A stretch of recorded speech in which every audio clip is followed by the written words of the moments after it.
அது என்ன சொல்கிறது? கிறிஸ்துவுக்குள் பிரியமானவர்களே, ஒரு பெண் சொல்கிறார்கள், நான் தினமும் வேதாகமம் வாசிக்கிறேன், ஆனால் சில நேரம் நான் என்ன வாசித்தேன் என்பது எனக்கே புரியாது. சகோதரி நான்சி ஒரு உண்மையை நமக்கு நினைவூட்டுகிறார்கள். தேவனுடைய வார்த்தையை விளக்கவும் நம் வாழ்க்கையில் பயன்படுத்துவதற்கு முன்பு அது என்ன சொல்கிறது என்பதை முதலில் நாம் புரிந்து கொள்ள வேண்டும். அதற்கு சில எளிய வழிமுறைகள் இருக்கின்றன. முதலில் வாசித்த பகுதியை சுருக்கமாக சொல்லலாம். அதில் என்ன நடக்கிறது, எந்த முக்கிய சம்பவங்கள் சொல்லப்பட்டிருக்கின்றன என்று யோசிக்கலாம்.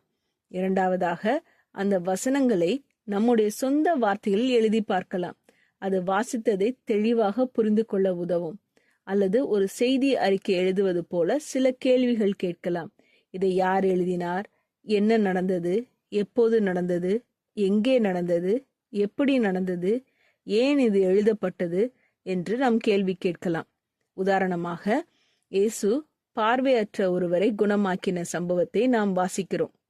அந்த சம்பவம் எருசலேம் தேவாலயத்தின் வெளியே நடந்திருக்கிறது. அது ஒரு ஓய்வு நாள். யோவான் இந்த சம்பவத்தை எழுதினார்.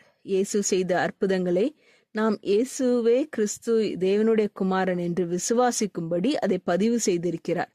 இவ்வாறு முதலில் வேதாகம பகுதி என்ன சொல்கிறது என்பதை கண்டறியுங்கள்.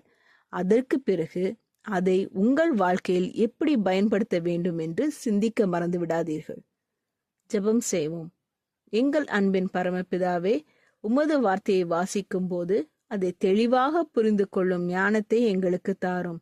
உமது வார்த்தையின் சத்தியத்தை அறிந்து அதை எங்கள் வாழ்க்கையில் நடைமுறைப்படுத்தும் இருதயத்தை எங்களுக்கு தாரும். உமது வசனம் எங்களை மாற்றவும், எங்களை வழிநடத்தவும், உமக்கு அருகில் நடத்தவும் எங்களுக்கு உதவி செய்யும்.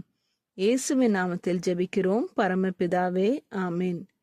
இந்த மெசேஜ் 7 ஆகஸ்ட் 2024 நான்சி டிமாஸ் வோல்கமோத் அவர்களின் இயேசுவை தேடி என்ற புரோகிராமிலிருந்து எடுக்கப்பட்டது. கர்த்தர் உங்களை ஆசீர்வதிப்பாராக.